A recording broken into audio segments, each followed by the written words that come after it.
아멘. 하나님께서 우리에게 주신 말씀을 보겠습니다. 구약성경 역대하입니다. 7장 11절에서 16절입니다. 665면입니다. 역대하 7장 11절에서 16절입니다. 역대하 7장 11절에서 16절입니다.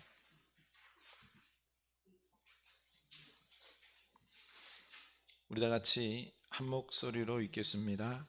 솔로몬이 여호와의 전과 왕궁 건축을 마치고 솔로몬의 심중에 여호와의 전과 자기의 궁궐에 그가 이루고자 한 것을 다 형통하게 이루니라.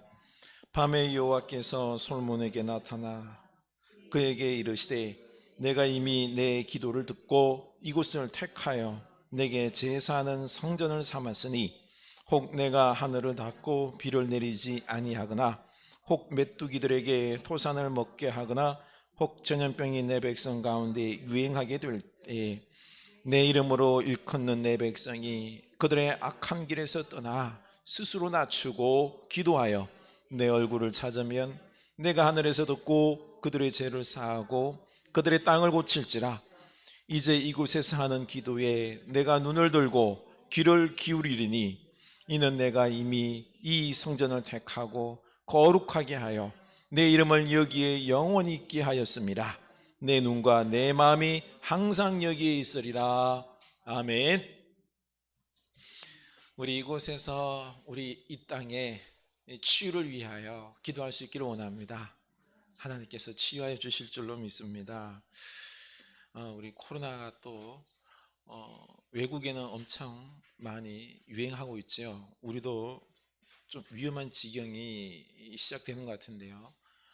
조심해서 우리가 또 잘 방역해서 좀 더 나아가지 않기를 원합니다. 그리고 빨리 이 치료제와 백신이 개발될 수 있도록 많이 기도해 줄 수 있길 원합니다. 우리가 예배를 이 코로나 시대에 예배당에서 예배하고 또 가정에서도 예배하고 기도하고 하는데 우리 예배의 어떤 새로운 마음들을 좀 가졌으면 좋겠습니다. 가정에서도 예배하는 게 하나님이 받으심을 믿습니다. 교회당에서 예배뿐만 아니라 우리 가정에서 일터에서 하는 똑같은 예배입니다. 아멘. 그러니 우리 온라인으로 그냥 방송만 혼자 하는 예배가 아니라 우리 온 마음으로 예배하는 내 일터가 예배 자리가 되면요, 여러분 능력 있는 사람이 될 줄로 믿습니다. 그렇게 되길 원합니다. 나머지 소식은 우리 주보를 참조해 주시기 바랍니다. 어떻게 한 주간 잘 지내셨습니까? 이렇게 또 뵙게 되어 너무 고맙고요. 우리 박형국 우리 성도님 이렇게 자주 뵈서 너무 좋습니다. 박수 한번 칠까요? 이제 뭐 계속 자주 교회에서 뵀으면 좋겠습니다. 네, 감사합니다. 네. 역대기 이 솔로몬 성전 건축 이 말씀을 묵상하면서 귀한 것을 깨달았습니다. 하나님께서 지혜를 주신 이유가 솔로몬에게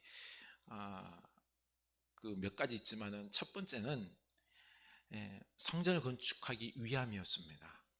두 번째는 백성들을 잘 다스리기 위함인데요.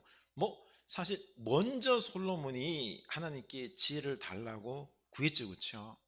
근데 하나님께서는 성전을 건축함에 있어서 솔로몬이 지혜를 구하니 얼마나 기뻤을까요, 그렇죠?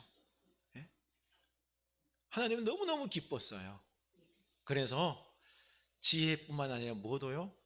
세상 부귀영화도 다 덤으로 주시겠다라고 약속했던 것입니다. 하나님께서 주신 이 지혜는 성전을 건축하는 지혜가 되었고 또 백성을 잘 다스릴 수 있는 이 정치의 지혜가 되었습니다. 뒤에 8장을 보면은 솔로몬이 성읍들을 다시 정비해서 건축합니다. 그리고 성벽을 또 보수해요. 왜냐하면 적들로부터 안전하게 백성들을 보호하기 위해서 국고성을 또 건축해서 곡식들을 저장하고요. 그리고 마병관리소, 전차관리소 이런 것들을 주면서 국방을 강화합니다. 솔로몬의 지혜가 백성들을 안전하고 풍요롭게 살아갈 수 있는 그런 공동체로 만들고요. 또 세계 무역 관계도 세계적으로도 나갑니다. 그 당시 앞에 지중해 해상 무역을 두로왕 후람이 다 거의 관할하고 있었는데 합력해서 바다 물길을 그들이 잘하니까 우리 합력해서 이 무역을 하자 해서 솔로몬이 이 해상 무역을 통해서 금을 긁어 모읍니다. 물론 후람도 많은 돈을 벌었겠죠, 그렇죠? 이렇게 솔로몬의 지혜는 이 주변 이웃들까지 복을 나누게 했던 것입니다. 하나님께서 주신 이 지혜가 이 성전 건축을 시작으로 해서 백성들에게 평안을, 그리고 부귀를, 그리고 다른 나라에까지 그렇죠? 이어지는 것을 볼 수가 있습니다. 우리가 이 시점에 뭘 구해야 될까요? 지혜를 구해야 될 줄로 압니다. 우리 코로나 시대를 잘 극복할 수 있도록 솔로몬의 지혜를 구할 수 있기를 원합니다. 이 역대기 성경이 쓰여진 연대는 이 바벨론 포로 귀한 이후에 쓰여졌습니다. 70년 만에 고국에 돌아왔더니 성전도 파괴되었고 성벽도 무너져 있고 이걸 다시 재건하려고 하니 마음이 참 답답했는데 하나님께서 이스라엘 백성들과 함께 하시면서 놀라운 역사들을 행했죠, 그렇죠? 성전도 건축하고 축복하고 하는 이 말씀을 이 집대성함 역사, 이스라엘에게 행하신 하나님의 역사를 다시 편집해서 귀환한 백성들에게 알려줍니다. 하나님께서 우리와 함께 하신다. 솔로몬 다윗의 이 부귀영화를, 이 번영을 하나님께서 우리에게 다시 베풀어 주실 것이다. 이 말씀을 들으며 그들은 소망을 얻었던 것입니다. 그렇습니다. 오늘날 이 코로나의 고통 속에서 지금 세상이 뒤바뀌고 있습니다. 이런 시대를 살아가기 위해서 우리에게도 지혜가 꼭 필요합니다. 지혜가 있을 때 우리의 삶뿐만 아니라 우리 사회도 또 국제관계까지도 우리가 탁월하게 해나갈 수 있는 것입니다. 지식이 아니라 지혜가 필요한 시대입니다. 그런데 오늘날 사람들은 정보와 지식을 많이 가지고 있으면 잘 살 것이다 라고 생각합니다. 우리 스마트폰 열기만 하면 뭐가 있어요? 지식이 차고 넘치죠, 그렇죠? 죄송한데 우리는 지금 지식의 홍수에 빠져서 허우적거리고 있습니다. 많으면 뭐예요? 도리어 속고하는 경우들이 많잖아요, 그렇죠? 이 지식을 잘 활용할 수 있는 지혜가 진정 필요합니다. 여러분, 우리 지혜를 구해야 되겠습니다. 그 13살 꼬마 동화 작가 전이수, 여러분 좀 들어봤죠, 그렇죠? 삶이라는 것에 대해서 시를 하나 썼는데요. 어떻게 보이는지 모르겠으면 잘 보시기 바랍니다. 제가 읽어드릴게요. 삶은 위험하고도 다채로운 경험이다. 슬프고도 푸르른 행복이고 아픔이고 또 호탕한 웃음이다. 시는 한 아이가 큰 어른에 이르기까지 색다른 삶을 주기 위해 아픔과 고통, 슬픔과 행복을 가지겠다. 하지만 그 모든 것을 가지고도 행복할 수 있는 선택을 또한 주셨다. 이 초등학생이 할 말이에요. 이렇게 초등학생도 이런 말을 한다는 것은요, 지혜를 어릴 때부터 배운 겁니다. 또 바람은 가끔 나에게 무언가를 알려주고 싶어 한다. 조금 무겁게 차있던 나의 마음을 아는지 내게 부딪혀 내가 견딜 수 있을 만큼만 남겨주고 아주 부드럽고 조심스럽게 들어간다. 난 안다. 뭘 말하려고 하는지, 무엇을 가르쳐 주려고 하는지 그건 틀림없이 공감일 것이다. 내가 힘들고 아파 보니까 다른 사람의 아픔이 보이는 것처럼 지금 무거운 내 마음을 잘 들여다보라고 바람은 말한다. 야, 어린애가 이런 생각을 할 수가 없는데 해요. 여러분, 천재라서 그럴까요? 아니에요. 지혜를 배우면은요, 이런 일이 벌어집니다. 우리 아이들에게 지혜를 가르쳐 줄 수 있기를 원합니다. 나도 행복할 뿐만 아니라 다른 사람들도 행복하게 할 줄 아는 겁니다. 지난 주간 아이들과 강릉 오죽헌에 좀 바람 쐬러 다녀왔는데 5만 원권 지폐, 우리 제일 좋아하는 신사임당이 있죠, 그렇죠? 5천 원권은 율곡이입니다. 신사임당이 이 48의 나이에 일찍 세상 떠난 거죠, 그렇죠? 그렇지만 남성 우월주의의 그 유교 사회에서 학문과 예술에 뛰어난 여인입니다. 아이들을 얼마나 지혜롭게 잘 가르쳤는지 율곡 이이가 13살에 초시 합격하며 장원급제했고요, 조선시대 대학자로 이렇게 또 자라면서 존경을 한 몸에 받았죠, 그렇죠? 임진왜란전에 일본 침략이 있을 것이니 10만 양병설을 주장했었습니다. 그러고 보니 미래를 내다보는 지혜 있는 리더였던 것입니다. 신사임당이 이렇게 칭송받는 것은 바로 남성 중심의 이런 사회임에도 불구하고 여성으로서 지혜가 있어서 그렇죠? 배우기도 하고 자기의 실력을 키웠던 것입니다. 그리고 아이들을 잘 양육한 겁니다. 율곡 이이가 16살 때 신사임당이 죽은 거예요. 그 이전의 아이들을 지혜로서 잘 가르쳐 놓은 거죠, 그렇죠? 그렇습니다. 그녀의 지혜로운 교육이, 그녀의 지혜가 율곡 이이를 크게 만든 것입니다. 그래서 우리가 먼저 지혜의 사람이 되었으면 좋겠습니다. 우리 새 아이들 바라보면요, 아이들 3명이 얼마나 개성이 뚜렷한지 몰라요. 3명 묶어 놓으면요 정신이 없는데 제가 하나님한테 얼마나 부끄러웠는지. 개성적인 면에서는 나보다 뛰어난데 저 아이들에게 지혜를 물려주지 않으면 참 안타까운 일이 벌어지겠다는 생각을 합니다. 우리 지혜를 구할 수 있기를 바랍니다. 내가 먼저 지혜로워질 수 있기를 원합니다. 우리는 솔로몬의 지혜를 잘 압니다. 그가 1000번제를 드린 후에 하나님께서 너무 이뻐서 너 무엇 원하느냐? 지혜를 원합니다. 그러자 왕권과 부귀영화가 아니라 백성을 잘 다스리는 지혜를 달라 그러니, 그렇죠? 부귀영화도 주셨지 않습니까? 그런데 하나님께 받은 이 지혜로 제일 먼저 뭘 했죠? 성전을 짓습니다.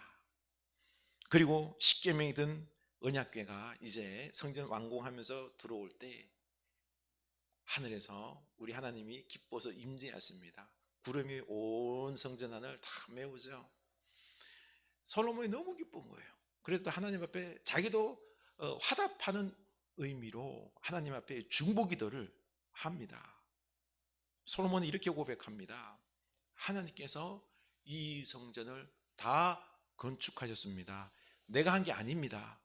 하나님이 시작하셨습니다. 예루살렘을 선택하셨고 다윗 왕을 선택하셔서 왕으로 삼으셔서 모든 성전 준비를 하셨고 그 아들 나로 말미암아 성전을 건축하게 하셨습니다. 6장 10절, 이제 여호와께서 말씀하신 대로 이루셨도다. 말씀대로 이루신 하나님께 감사하며 중보기도를 드리고 있는 겁니다. 솔로몬의 이 중보기도에 하나님도 너무 기뻐서 응답을 하시는데 이번에는요, 하늘에서 불이 내려옵니다. 불이 내려와서 제단의 제물을 다 불살라 버리고 하나님의 영광이 온 성전을 가득 채웠습니다. 그러자 제사장들이 두려워서 들어가지 못합니다. 그냥 엎드려서 있는 거죠. 모두가 엎드려 경배하며 여호와께 감사하여 이르되 선하시도다. 그의 인자심이 영원하도다 하니라. 이렇게 7일간 제사를 드리고 또 7일 동안 온 백성들이 하나님께서 베푸신 이 은혜에 감사하며 기뻐하며 축제를 열었습니다. 지혜의 향연입니다. 지혜로 예배를 지금 솔로몬이 살리고 있습니다. 하나님은 솔로몬에게 지혜를 주십니다. 그리고 그 지혜로 성전을 짓고 예배를 살립니다. 솔로몬의 지혜가 성전을 통해서 한 사람 한 사람들에게, 온 백성들에게, 온 가정으로 흘러가게 합니다. 성전에서 제사하면서 하나님께 마음을 드리고 하나님과 하나가 되고, 그렇죠? 그리고 그 지혜에 순종하며 그 지혜의 축복을 누리게 하는 거죠. 그래서 먼저 하나님은 예배를 회복시키신 것입니다. 우리 하나님께 예배를 회복하고 살아있는 관계를 먼저 맺을 수 있기를 원합니다. 이때 지혜로 충만할 수 있습니다. 그러면 그 다음에 가정으로, 이 사회로 흘러가게 됩니다. 우리는 잘못 알면 그 지혜 나이 들면 경험이 쌓여서 그래서 지혜가 생길 거다, 그럴까요? 죄송한데 세상 살아가면서 세상에 우리들의 잘못된 생각들, 오만과 그리고 세상에 죄악되자는 거죠. 요행만 많이 늘어날 수 있는 것입니다. 도리어 고집투성이가 될 수도 있습니다. 그래서 지혜는 하나님에게서 오는 것입니다. 솔로몬이 지혜를 사람에게 얻었습니까? 하나님에게 얻었습니까? 하나님에게 얻었습니다. 그래서 우리도 지혜로운 사람이 되기 위해서 하나님과 살아있는 관계를 먼저 회복할 수 있기를 원합니다. 우리 예배를 통해서 하나님과 살아있는 관계를 회복하고 하나님께 지혜를 구할 수 있기를 원합니다. 바벨론 포로에서 귀환한 이스라엘 백성들이 성전을 막 재건하고는요, 그리고 이 솔로몬의 건축, 이 말씀을 들을 때, 오늘 장면의 이 말씀을 그들이 들을 때 무슨 마음이 들었을까요? 하나님께서 우리들에게 다시 은혜의 역사를 베푸셔서 우리를 세울 것이다 확신이 들지 않았겠습니까? 소망이 생겼을 것입니다. 우리도 이 코로나 시대를 살아가면서 먼저 지혜로워야 되겠습니다. 그래서 하나님께 주시는 축복과 행복을 누려야 되겠습니다. 그래서 하나님과의 관계를 먼저 회복할 수 있기를 원합니다. 그런데 첫 번째 문제는 우리의 예배가 지금 어중간한 가운데 있습니다. 예배당에서 예배했다가 또 코로나로 또 심해지면 집에서 온라인으로 예배했다가, 그러다 보니까 교회 와서 예배하는 게 어떻게 보면 조금 더 좀 예배 생동감 있는 것 같고, 집에서 예배하면 이건 예배 드리는 둥 마는 둥 하는 이런 마음이 왔다 갔다 할 겁니다. 그래서 우리는 교회관과 성전관을 다시 세워야겠습니다. 먼저 성전에 대한 인식을 정확하게 해야 하겠습니다. 제가 거듭 말씀드리는 것이지만 성전은 건물이 아닙니다. 예수님의 몸이 교회예요. 내 몸이 바로 성전입니다. 내 안에 누가 계시죠? 우리 성령님이 계십니다. 나는 걸어다니는 성전이에요. 걸어다니는 성전입니다. 우리를 낮게 평가하지 마세요. 우리는 걸어다니는 성전입니다. 우리가 어디에 있든지 그곳에서 예배할 때 우리 성령님, 우리 하나님이 임재하셔서 우리 예배를 받아줍니다. 얼마나 멋집니까? 그렇죠? 이런 신학과 신앙을 가지고 우리가 삶을 살아갈 때 우리가 살아가고 있는 그곳, 가정과 직장과 모든 곳이 하나님의 축복의 장소가 되는 줄로 믿습니다. 여러분, 우리 가정이 있죠? 축복의 장소입니다. 이 믿음부터 먼저 가져야 돼요. 여기만 거룩한 곳이 아니에요. 우리 가정도 여기에 비할 데 없이 거룩한 곳입니다. 아멘. 그 마음 가지고 살아야 됩니다. 근데 오늘 말씀 잘못 이해하면은 하나님께서 새롭게 지은 예루살렘 성전에 영원히 계시면서 만나 주시겠다라고 했는데 예루살렘 성전에 영원히 계시겠다는 거 아니에요? 그런데 여러분, 지혜의 왕 솔로몬이 뭐라고 그랬는지 아세요? 앞에 6장 18절에 보면은 하나님이 참으로 사람과 함께 있겠습니다. 땅에 계시리까 보소서 하늘과 하늘들의 하늘이라도 주를 용납하지 못하겠거든. 하물며 내가 건축한 이 성전이오리까. 아멘. 하나님은 영이시고 영원한 분이시고 우주 만물보다 크신 분이기 때문에 세상에서 가장 높은 곳이 어디예요? 하늘입니다. 물질 세계에서 이 하늘도 하나님을 감당할 수 있다 없다?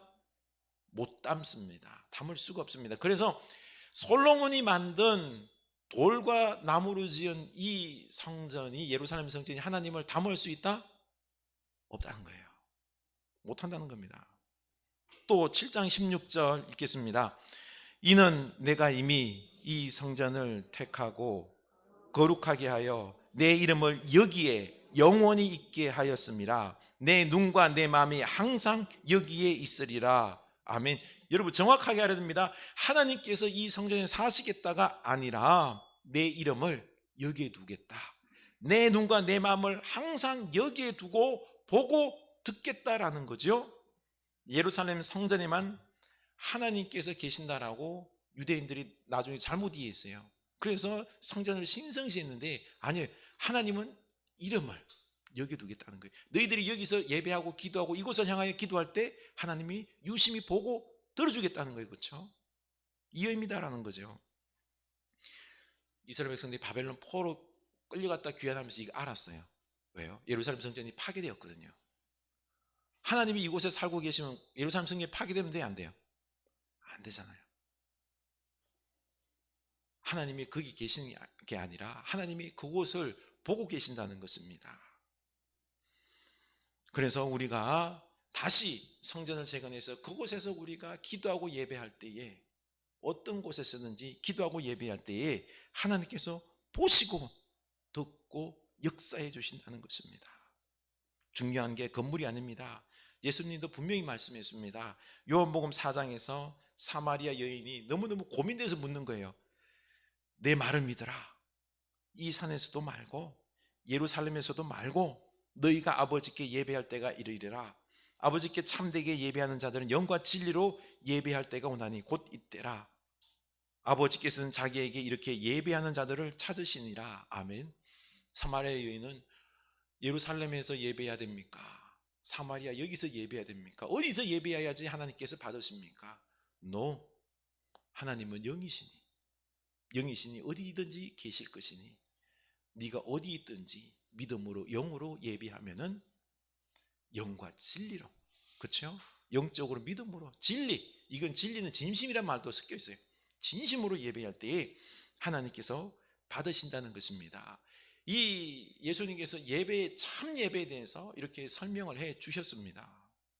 지금 은퇴하신 이재철 목사님, 이 정신여고 잠실에 가면 있죠, 그렇죠? 거기에 강당에서 주님의 교회를 개척했어요. 그리고는 또 100주년 기념교회를 섬겼다 지금 은퇴하셨는데요. 이분이 한국 교회가 그동안 예배당 건축에 엄청난 재정을 쏟아 부으면서 많은 문제가 발생했고 또 사회에서도 곱지 않은 시선으로 바라봤는데 이게 문제였다는 거죠. 하나님은 예배당에 갇혀 계시는 분이 아니라 우리가 있는 어느 곳에든지 간에 함께 하시며 우리의 예배를 받으시는 분입니다 라고 말했습니다. 맞습니다. 우리 가정에서 우리 일터에서 하나님의 임재를 믿고 예배하면은 그 예배를 받으신다는 것입니다. 이 영적인 진리가 이번 코로나를 통해서 그렇죠? 한동안 예배당에서 예배 못 드리는 그 상황 속에서 우리가 가정에서 예배해도 이것이 바로 거룩한 예배당이고 그렇죠? 하나님이 기뻐받는 예배다라는 것을 인식을 새롭게 한 거예요. 그러니 우리 가정이 거룩한 곳임을 믿으시기 바랍니다. 그래서 이제는요 예배를 주일만 드리는 게 아니라 주중에도 그렇죠? 예배하면 그곳이 예배가 됩니다. 예배를 꼭 1시간만 드려야 되나요? 아니에요. 10분을 드려도 우리 하나님 앞에 예배할 수 있기를 원합니다. 그래서 이재철 목사님은 이제 제2의 종교개혁이 일어났다는 식으로 표현을 했습니다. 그래서 이제 우리 내 몸이 성령이 계시는 하나님의 전 성전임을 믿고 우리 가정이 주님의 몸된 교회요 또 우리 흐르는 교회 이렇게 하나로 엮여 있는 주님의 몸이 있음을 믿을 수 있기를 원합니다. 이런 영적이고 신비적인 눈으로 우리 교회를 봐야 돼요.